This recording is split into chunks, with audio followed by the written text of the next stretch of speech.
Hello mga kayobab. Mga kayobab, nanganak pala ang ating Mama Pig kaninang alas 3 ng madaling araw. Yan po yung unang biik ni Mama Pig, natagalan po sa pangalawang biik.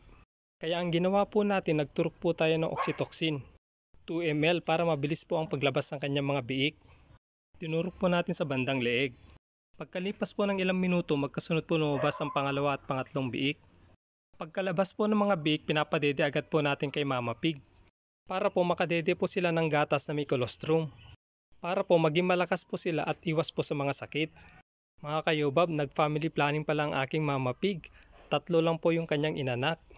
Ganito po ang buhay ng isang magbababoy. Minsan po buenas, minsan po hindi. Pasalamat na lang po natin sa Panginoon at safe delivery po si Mama Pig. Dahil 3 lang po ang inanak ni Mama Pig, lugi po tayo mga kayobab. Ganun po talaga ang buhay, bawi na lang po sa susunod na inahin.